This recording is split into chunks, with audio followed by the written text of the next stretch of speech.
Talk to us about the straw man. What exactly is the straw man? The straw man is your name written in block letters. Very simple.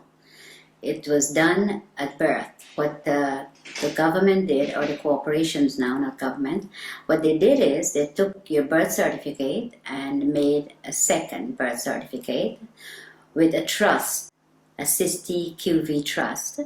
They made it in all block letters.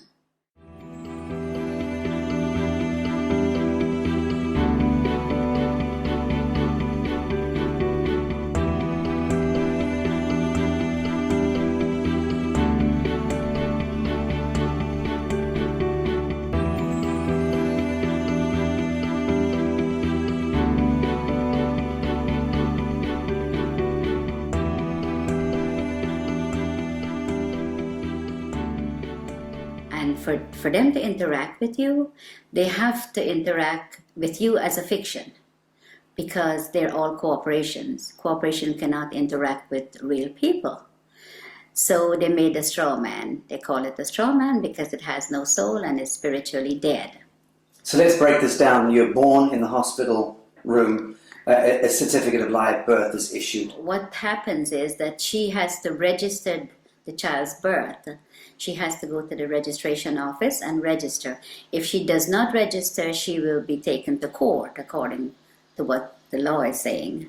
They take the birth certificate that she registered as an informant then that she has the child, and they made a duplicate in all block letters. She didn't, they did. So they've turned a living child now into into a trust, fiction. into a fiction. Trust, yes. Which has a certain value allocated to it. Value, yes. Millions of dollars or pounds. And that trust, let's call it a bond, It is. because that effectively becomes traded thereafter. Yes, it becomes warehouse bond for money. So every human being that has been registered to the state or the crown by the mother ends up becoming some kind of a bond that is traded on the stock market. Yes. Without you ever knowing it. Yes, without disclosing. And this is happening since the early 1900s. What they've done is really fraud, because they're fraudulently taking your child's birth certificate and make it into a dead entity.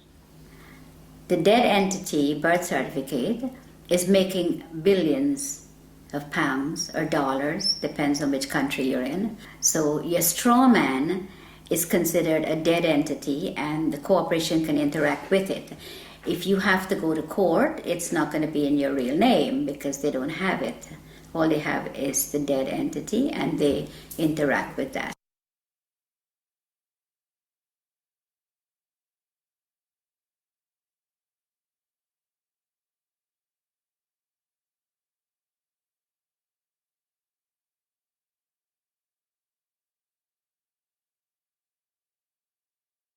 So who is reaping the rewards of the value of your bond as it's being traded?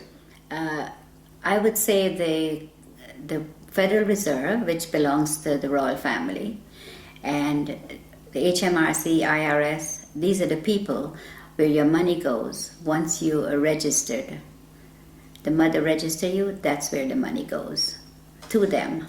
Okay, let's talk about the difference between your signature and your autograph. Okay, a signature is under the UCC, which is the fiction, the straw man. Your autograph is the real person. So if you go up to a movie star and says, "Can I have your autograph?" You never say, "Can I have your signature?" It's always autograph because you have flesh and blood.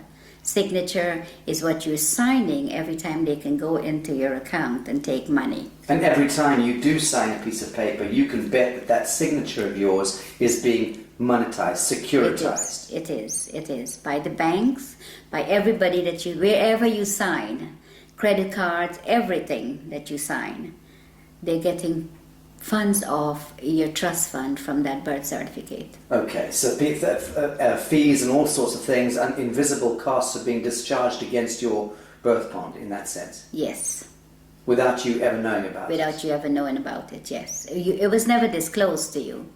All the stuff was done without disclosing, And it's deception, it's fraud, and it's happening every day to everyone that's outside the inner circle.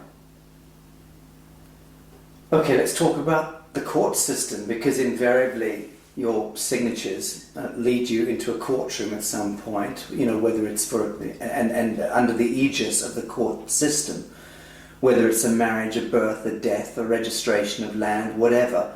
So we understand a little about the distinction between the signature and the autograph.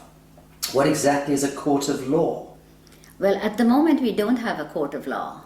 We have a color of law, which is fiction. So when you go into a court system here or America, you walk into a system where there is no law. So it is lawless. So when you go in there and you speak to somebody doing business as a judge, there is no judge. You could ask the judge to see his oath. He doesn't have one. He's a cashier. Yeah, he's a banker. A banker. Yes. So when you sign any papers in the court, that's when he gets paid out of your 60 QV trust on your birth certificate. That's where he gets the money. If you go into the court, you still lose because it is not a court of law for you. In a situation like that, when should you use your signature and sign something, and when shouldn't you? There's a special way of, under the UCC, we go back to that, there's a special way of signing without responsibility for your signature. So that if you sign in the special way according to the UCC, you're not responsible for anything that's on the paper. Okay. Now, for the layman, describe UCC. What are we talking about? Okay. What is the UCC? The UCC is a set of codes that was set up over 100 years ago by lawyers. And with the Uniform Commercial Code comes contract law. It's all to do with contract. So we are not under any law. We're just under contract. Someone could call you up and says, oh, would you like to contract with me to get TV license or to get something that you need, and you contract. Telephone, everything is contract, everything. And under the UCC, you do not have to sign. A stamped signature or a typed up signature is considered signed under the UCC. So when you get a letter in the mail and it has no signature, or it just have a stamped signature, then it is considered signed. The UCC is very, very important for people to learn about what's going on with their lives, because we are under contract law, no other law. There is no law at all. In America, the court system is operated under military. When you walk into a courtroom, I don't care which courtroom, if it's a higher court or a lower court, they're under the military. Now you walk in there and you're not a military member, and you're not told that you've been tried under the military. If you mention the Constitution, the judge says it does not apply in my courtroom. But you don't know what he's saying, because you don't know what they're doing to you when you're there. And all of that language is designed to confuse the hell out of you. Yes, it's designed under the UCC, and they know. They know what they're doing, and they know how to manipulate you. So you're saying all judges are very schooled and versed in UCC? Yes. They're taken to special training schools in order to learn this? Yeah, the president appoints all the federal judges in America. And they go to Scottsdale, Arizona and Reno, Nevada to train how to apply this fraud contract in the courtroom. And in the United Kingdom? The United Kingdom, majority of the judges here in the United Kingdom are not judges. They're just doing business. They might be a retired lawyer. They're doing business as judge. And so-called judges in Malawi and in Canada? All of them, exactly the same system. They're under the UCC. Okay, I want to talk about some mundane issues. Who owns your car? The DVLA in England. In the United Kingdom? Yes. Department of Vehicle Licensing right. Agency. Okay. Yes. Well, the DVLA owns the car. It tells you on your registration, you are not the owner. You are just the registered keeper. Now, if you look up registered keeper, it says a person who is responsible for taking care of the vehicle pay the taxes, pay the license, pay the insurance, and take care of it. But the DVLA could take it from you anytime they feel like, crush it. They could clamp it. Because once you've registered it, you've handed it over to the Crown of the state. That's right, yes. It's no longer yours. It's not yours, never. So again, when you buy a car, you are invited to defraud yourself by then handing it over to the Crown of the state, unwittingly. Yes, because it's fraud, and they're committing this fraud, and they're not letting you know what they're doing. They make millions, hundreds of millions. The highway belongs to us. They says you have to pay to drive on the road. You don't. The DVLA is just a corporation set up by the Crown. All these corporations are set up by the Crown. The HMRC, the DVLA, they all do the same thing. So if you look carefully at your registration, it tells you right there. And in the United States of America, it's not the DVLA. What's the equivalent? It's the Department of Motor Vehicles. And again, they invite you to Yes. register the vehicle to them. Yes. They become the owner. They become the owner. The only reason to have a license when you drive a car is if you're doing taxi service or doing it for business. But if you're driving for your personal use, going to work, going to the market, take your family out, going on vacation, that you don't require a license. There is no law that requires No. you. You can move about the surface of the earth unmolested. Yes. That's law. That is the law. Yes, that is the law. But that's not what they're But telling these you. fictions, these costumes, these people wielding batons and guns and tasers, they've somehow been given license by the government to apprehend you, arbitrarily stop and search you, terrorize you, rip you out of your vehicle. Who gave the traffic enforcement officers the right to stop and apprehend people going about their God-given business? The corporations that they're under. The police are not constables. And the Queen took an oath to represent the sovereign people, which she's not doing. She's now a corporation herself. So the police is under corporate. They're not constables. Constables are the people who that beats the street and get to know your neighborhood and speak to the people. Keeps the peace. Keeps the peace, yes. But they're not constables. They're corporate police. If you call a police officer and you know whose side they're on, if you call a police officer and a bailiff is at your door, they will tell you they cannot come because it's a civil matter. But if the bailiff calls them, they will come. That means that they're not working for you, period. They're working for the parent corporation. They're working for the corporation, yes. They're corporate police. How many of the police do you think know this and understand this distinction? I think 90%. Do you really? I do. In the United States and in And here, yes. Yes, 90% of the police know they're corporate police. They But should- surely then they understand that they are in serious breach of their foundational oath. And they should thereby surely understand that the Queen of England is in serious breach of her coronation oath, which requires her to intervene if her parliament or government is conducting any cruel and unusual punishments against the people. And it's my understanding that being stopped going about your business in the street and dragged out of your vehicle and beaten with a baton for whatever reason, that to me by definition is cruel and unusual punishment. Okay, but they're given that permission to do that by the corporation they're in. They are given. If they were not given that permission, they could not have done that. They could not drag you out of your car or molest you or take you to the station for no reason. But it's not a law that gives them the right. It's a statute. It's a technocratic words on paper, statutes that have allowed them contractually to go ahead and beat the citizenry, right? Okay, yes. But it's not lawful. No, it's not. It's entirely not. unlawful. It's legal and it's fraudulent activities, and they're being backed up by their corporate headquarters. So you cannot win because there's always somebody there to protect them, and they know that. So let's drill down into this. A policeman is there and should be able to respond to a living soul doing injury against another living soul. If they witness that, they have every right to intervene. In the same way that you and I can conduct a citizen's arrest. If we see that somebody's being harmed, we should step in and try to intervene. But that's really as far as it goes.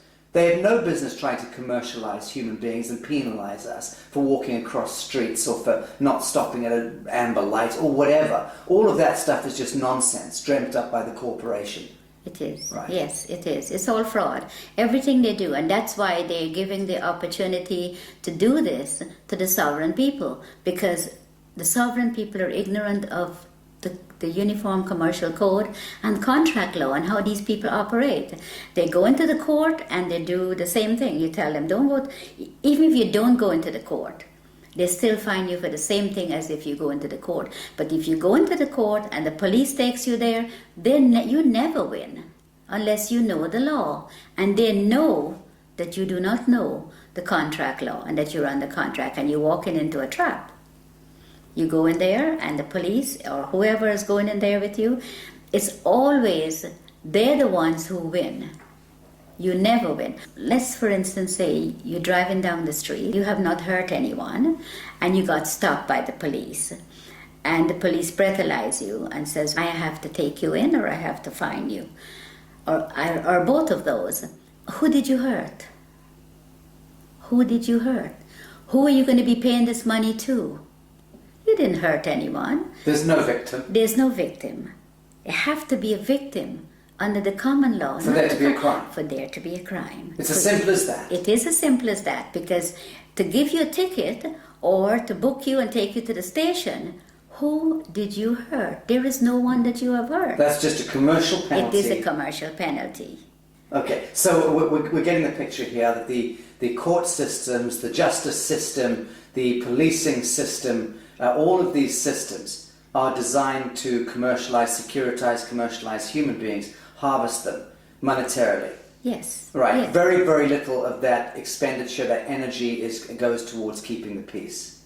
Oh, none of it goes towards keeping the peace. They don't keep the peace. All they do is they create the problem and then they find a solution. And then sell you that solution. Yes. And then penalize you if you don't accept the solution. That's right. Right, sounds like a very rigged casino to me, rotten to the core. It is. And it seems to me that the average human being would, if they understood this, would utterly reject this system. Of course. If they understood it. Of course. But of course most people are completely indentured to it. Yes. Are mind controlled. Yes. Reading the newspapers, watching the television, and repeating verbatim the bullshit that's taught to them. Yes. So the truth is, it seems to me that human beings are not predisposed toward hurting one another. We don't enjoy going to war. No. We don't enjoy hurting each other. Yes. In the main, most people get along and just want to get along. Of course. But the systems conspire Yes. with a model of scarcity economics and drive war and disease and poverty. Of course. That's the only way they can make money. When this Prime Minister said she's going to give 300 billion to the common market, where do you think she's getting the money? Not from your wages that you pay taxes on. That's a different set of money. She gets it from your trust fund, from your birth certificate. That's where they get the money to build the roads and do everything you could think of. So they're discharging billions and billions and billions of dollars against our birth bonds without ever disclosing that to her. Of course. Without there ever being an audit or any accounting for it. Of course, because nobody's asking. Right. And even if you do ask, they give you a hard time to tell you about it.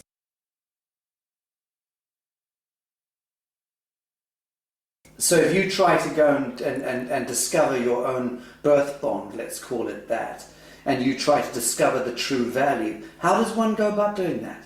You apply to the Federal Reserve for it. There's forms that you can fill in, and you can, once you find the bonds and the serial numbers, you can get it from the Federal Reserve because they have it. And you can then discover the value of your bond? Of course. And the average, let's say, 50-year-old in the United States would be worth what? A 50-year-old in the United States, it could be worth hundreds of millions. But one comment, if you go on the website and you put in your birth certificate number, and it comes up only one, you have hundreds of thousands of people are trading on it. Right. That's only one that you know of. I think what I'm getting at is, what do you think it would be the median value of the average 50-year-old by the time they turn 50 in the United States? What is being traded? I would say, in their name? maybe $1 billion, over $1 billion. Right. has been traded. Okay. Because when I checked, on one of my numbers is over 283,000 people are trading on it. Can you imagine how much money that is? So when we hear that the US has a debt of $23 trillion or whatever it is, that fictitious money was all pumped out of the air, but effectively it was discharged against the value of Yes. the people. Yes. Right, so that's where the fiction emerges. Yes. And it becomes this huge imbalance that no one quite understands. How on earth do we get that much money? They just made it up as they go along and tell us what they want to tell us. Yes, but they'll validate the making up of that money by, Yes. on paper, discharging it against the value of Yes. the citizenry. And the citizens' gold, our sovereign gold. We have gold. For every pound that if you weigh 8 pounds at birth, you have 8 pounds of gold set aside for you. Assigned to you by whom? By the crown. In England? Yes. And in the United States? Yes. By the Treasury? Yes. And Because the United States is owned by the crown. let's... Okay. So let's say there's 200 odd nations of the world. There's hundreds and hundreds of small island states. But there's about 200 nation states, big nation states. They are all of them a franchise of the Anglo-American Corporation. Yes. Let's call it that. Yes. And that the Anglo-American Corporation is an extension of the British Crown. Crown, yes. And the British Crown is collateralized by what, or backed by what? Gold. And by the people. The hundreds of millions of people. The British Empire has just went on the ground. It's still there. Controls the Bank of International Yes, Settlements, yes. controls all the reserve banks around Yes, the world and yes, so on. yes. Correct. So at what point do you believe the world sees through this grotesque fiction and then addresses the source code and then writes it?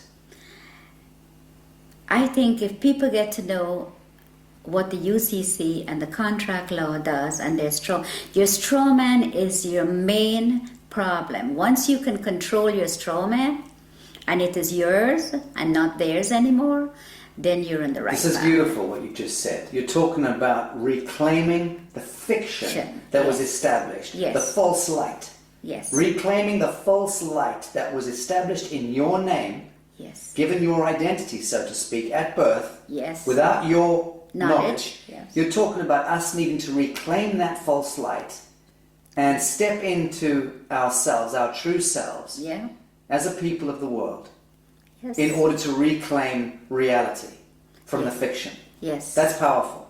Yes, it is. And that's what I think everyone needs to do. All the sovereign people that's in poverty and whatever they put us in, that's what we need to do. We need to reclaim that, what they are making money on. That is ours. Then you wouldn't have wars, you wouldn't have people fighting for money, you wouldn't have poor people. Everybody will be okay. Everybody. But they do not want you to. If you do that, that will break down their system, and they do not want that. So once you know, you need to get into it, and you need to start reclaiming your straw man. It is yours. Now, Bibi, you learnt all of this the hard way. You were sitting in your office in the United States running a very successful real estate business a number of years ago. Very successful, selling 20 to 30 properties every month. Yes. You had a lot of your own properties, you were living there with your family. Yes. Life was good. Yes. And into your office walked a corrupt policeman and an IRS agent. Yes. And these gentlemen effectively put you on the spot, told you that there was one of your clients that you were selling a house to was a drug dealer, Yes. and which you had no idea. Yes. How would you know? And they effectively then tried to pin this a crime onto you by suggesting that you were effectively receiving laundered funds. Yes. And out of the blue, your life turned into some grotesque horror story. Yes. You were dragged into court, Yes. and the next thing, you were put in prison for Yes. 8 years. Yes. Your life destroyed. Yes. And that was where you learnt Yes. law. Tell us about this. Well, when I went to trial, and I I thought, well, how could they do this? I have shown for 10 years my bank statements, so they see that I had no money was laundered by me. The gentleman I sold the property to brought $5,000 of his own money, and he got a loan from the bank for the difference. And the bank loan officer testified at my trial, but I ended up in prison. And I wondered how they did it. I thought, well, there has to be something that I've missed. I saw in the courtroom, what was displayed, it was all acting.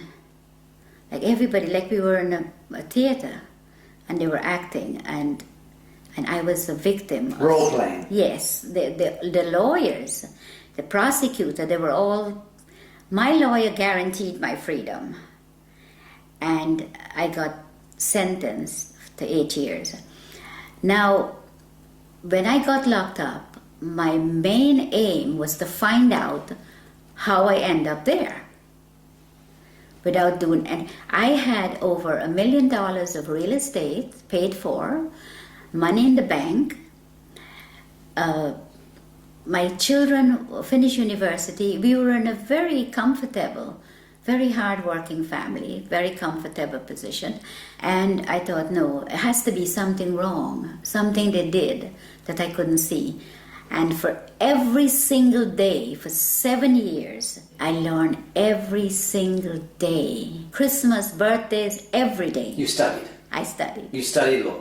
Yes. And you understand that you came to understand the highest expression of law, this UCC law. Yes. And what they're doing and how they could get you in there and how they could lie, how they commit fraud.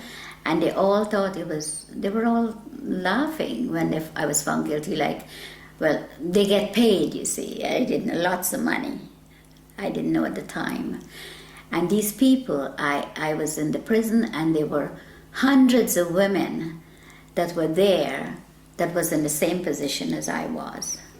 They were tricked into the system. Yes, they didn't do anything. And then once they're in prison, they're having a prison bond issued. Oh, yes. And then their prison bond is traded on the stock market, Yes. making huge amounts of money. With their numbers, yeah. And they're relegated to becoming slave workers. Yes. And no one's told this. No, they get 12 cents per day. The food that was served in the kitchen was from the Gulf War. Cans of meat and all kinds of stuff. And they said the prison is not making any money, and they're telling the people out there that the prisons are losing money, and all these drug dealers and all these people coming into prison, and we don't have enough money. That's a lie. They're making thousands of dollars a day per prisoner. I know it's at least $3,000 a day. Yes. Per prisoner. But they invest into the prison system, into Unicorn. Prisons for profit. Prisons for profit. Disgusting. And they invest in the prisons, and they make hundreds of billions of dollars. And the prisoners get 12 cents a day, and the food that they feed the prisoners... Not fit for dogs. No, it comes from the farms, and they get tax write-off on it. The chicken may be 2-3 months old, and all kinds of stuff. They serve horse meat for beef. Well, you're about to launch an online workshop and tutorials through the Newark University, teaching UCC and explaining to people from around the world how they can navigate their situation, whatever their situation may be, because all of us are facing penalties and cruel and unusual punishments. Yeah. But let's discuss something as mundane as a parking ticket, okay? Something that everybody understands. What are the do's and don'ts? You've just gone back to your vehicle and there's a parking ticket on it. It's parking tickets are a contract. You do not have a contract with your council. They put a ticket on there. There's no contract, so you don't have to pay that ticket. So what are your steps? You send the ticket back to them. No contract. And you tell them no contract. They have to produce a contract where you sign to say that if you park somewhere that you're not supposed to, you will have to pay the ticket. I remember someone showing me a ticket not so long ago, and the ticket had a CEO, it says CEO on the ticket, and a signature. CEO? Yes. Chief Executive Officer? Yes. So I sent the ticket back to the CEO, And I asked him, when was he there at 8 o'clock at night putting tickets on the cars? It just goes to show that people do not look at their tickets either because they don't know. And it's very sad because a parking ticket, why should you have to pay for parking when you own the roads? We own it. We own everything. So you've sent your parking ticket back with no contract on it. What are the next steps that they're likely to take? They would write to you and said you have to pay. If you pay within a certain time, it's only half. You have to pay half of the fine. What's your response? My response is I don't have to pay any because I don't have a contract with you. So again, you ask them, show me the contract. Yeah. I send them a letter and I ask them, I said, okay, the person that you addressed in this letter is spiritually dead and have no soul, which is your straw man. The straw man. Yes. And I said that I had not given you permission to use it to make money, and there's a fine behind this of £250,000 every time you use it. They refused to answer, so I sent them, the following letter was a default letter. I says, you're now in default for not responding, because that's what they're going to do to you. So you played law against them? Yes. Good. Yes, so when I sent them that, 5 days later, I received a letter stating that the account is closed and I do not owe. Very good. Thank you for that. Well, that's rather straightforward. Let's discuss mortgages, because this is the bane of most people's existence, is needing to secure their home. Everyone has the right to a home in this world. And mortgages, I mean, what's the etymology of mortgage in the first instance? Death grip, isn't it? Yes, it is. It is. Mortgage means death grip in French. Well, the mortgage is what they do is just a front. Because the minute you miss a payment, when you get a mortgage from the bank, they're after you. The first time you miss a payment, it goes straight into the insurance company that the mortgage company have. And they want you to miss a payment. And they want you to miss a payment because they don't lend you money. But let's go back. Your house is, let's say, worth $100,000. Now, when you apply for a mortgage, they don't have the $100,000. But you come along with your block black capital signature, you sign the application, they then monetize your signature by having $100,000 worth of your value discharged against your treasury bond. Yes. That money they then lend to you, and they double dip because they then get you to pay that money back plus interest. What they do is they don't lend you that. They don't lend you anything. You fill up your papers and you sign. The signature is what they want. Then they tell you, okay, you have to be a good boy and you have to be a good credit and you can borrow from me. So they lend you a piece of paper that you sign with very fine writing in the back. That's where the legalese comes in because that's what they do. Then you sign it, signature. They take that and they tell you, okay, the funds will be ready in 2 to 3 days to come back. The following day with the signature, they go into your trust fund and they get paid the $100,000. They never disclose to you that, okay, we got paid, so the house is now yours. No. They come back when you go, and the third day, they've already got their money. They say to you, okay, this is the agreement. You pay so much every month, the interest rate, all that you've already signed for. So now they put the $100,000 on the computer screen for you, so you can finish your house closing. Now that $100,000 is just numbers. It is not money, because they all own the banks. So there's no money pass, no cash, just paper. But they have your $100,000 already. If you don't pay, they take the house. They don't want nothing. They want the property because the money is just paper. It has no value. So the property has value, so they take the property.